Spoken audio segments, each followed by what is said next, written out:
All right, continuing from the last video, I decided to cut off at this point because it was getting kind of long. So we did our first example problem, took us pretty much the whole page because I wrote a bunch of stuff down. Let's go ahead and do another one, writing a little bit less this time, and hopefully with each one it'll make more sense. Example 2, x squared minus 5x minus 2 equals 0. All right, so your first step, you want to make sure this number is on the other side. It may already be there sometimes, but if it's not, you got to toss it over the equal sign. And so we get x squared minus 5x. Now I'm going to leave some space, equals 2. Now, we want to add something squared to both sides. And what's going to go in here is half of this middle term. So don't think hard about it. All you got to do is put a 2 underneath. Now, if it's negative, I'm going to put the negative in here because 5 halves is half. Negative 5 halves is half of negative 5. So if I put a 2 under it, I have automatically cut it in half. But I have to put the same thing over here, so now my equation is still balanced. This, I have created a perfect square by adding this mysterious blob here. So x minus 5 halves squared is what I have now. And if it's negative 5 halves, this is a minus, equals. So now we got to do this math part here. I've got 2 plus, this is 25 fourths. Remember, when you square a negative, the negative is gone. I have to get a common denominator. So this has to be, I need a 4 in the bottom, basically. So I'm multiplying by 4 over 4. But this is an easy case, so you probably don't have to even think about that. So I have x minus 5 halves squared equals 8 fourths plus 25 fourths. Don't be too quick with this side. Just be really careful writing out these steps, because in the end, it saves more time. Because if you mess up over here, it's hard to kind of figure out where it went wrong. So 25 plus 8, that's going to give us what? 5, 6, 7, 8, 33 fourths. Okay, and then we've got this guy, 5 halves squared. Now I have my square term on, my squared term is isolated. I've got one thing over here. So I'm going to take the square root of both sides, putting a plus and a minus there. And my left side is going to become x minus 5 halves equals, now when I take the square root here, 33, I can't break that down. But the 4 on the bottom, I can pull a 2 out on the bottom. So I get plus minus the square root of 33 over 2.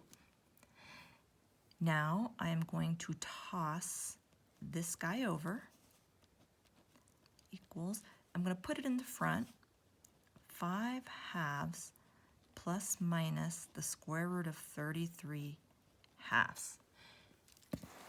I can't add these together because of the square root. You would actually leave it like this, as weird as that is. If I wanted to, I could, on a calculator, do 5 halves plus the square root of 33 divided by 2, and I'll get some decimal. And I could do 5 halves minus the square root of 33 over 2 and get another decimal. And those decimals are the x-intercepts. Okay, example 3. Let's do x squared plus 4x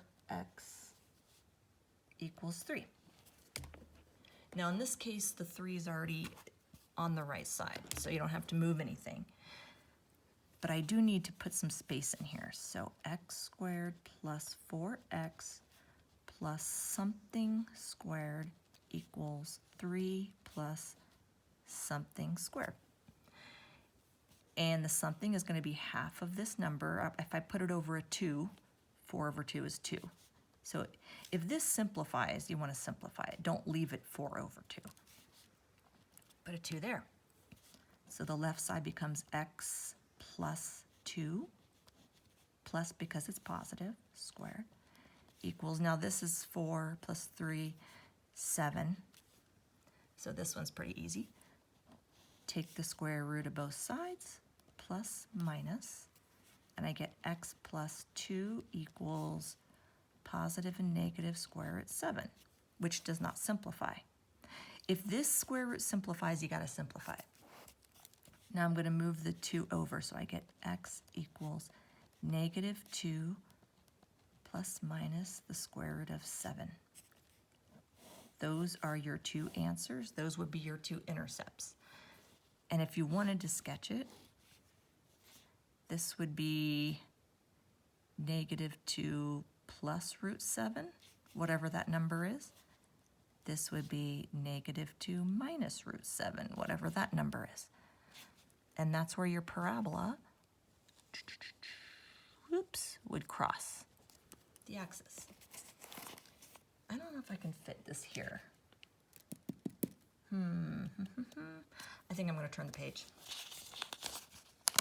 Pull 3. What time is it? Yeah, we're good.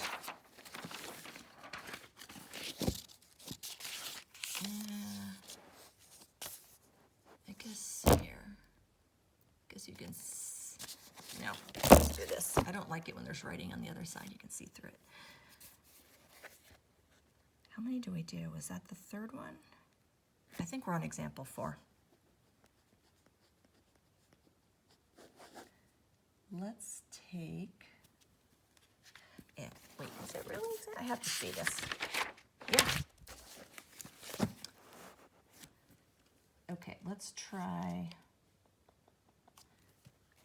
this is gonna get a little bit wonky here, but 5x squared plus 8x plus 1 equals 0. All right, so step 1, let's take this number, throw it to the other side, negative 1. And then the other thing you gotta do, this, I can't factor the perfect square with this 5 here. You can't have a number here. So you're going to have to get rid of it.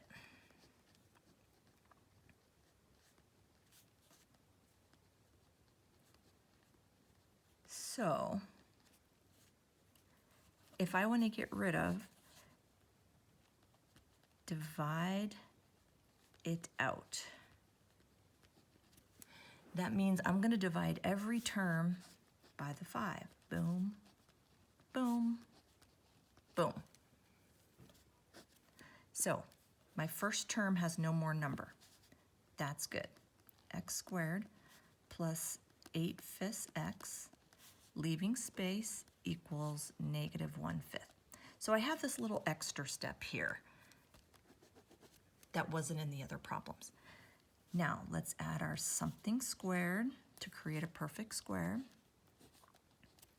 What goes in here is half of 8/5. Now imagine,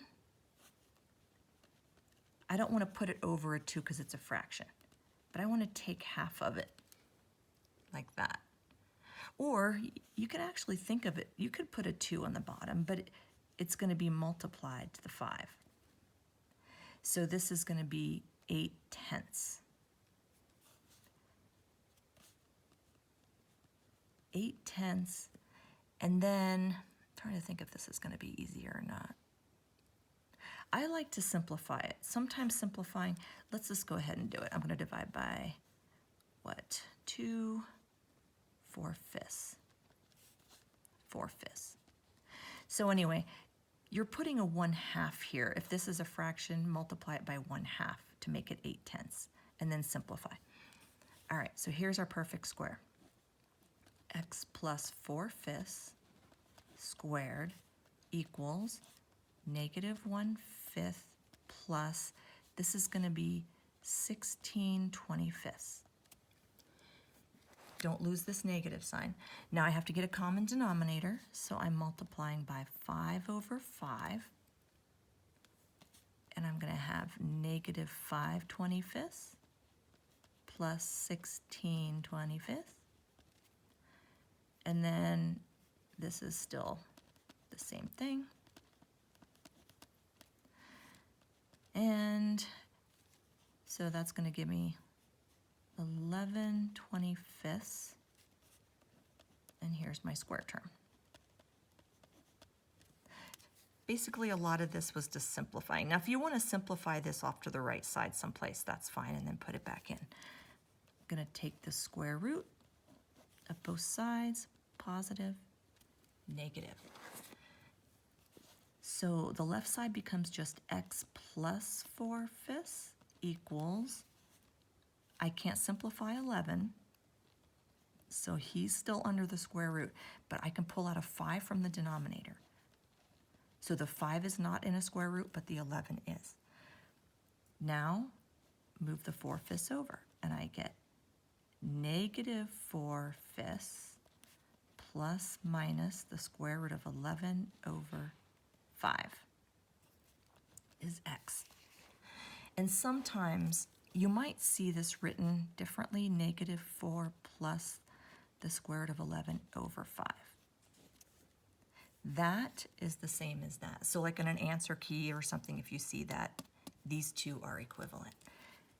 And those are my x-intercepts. All right.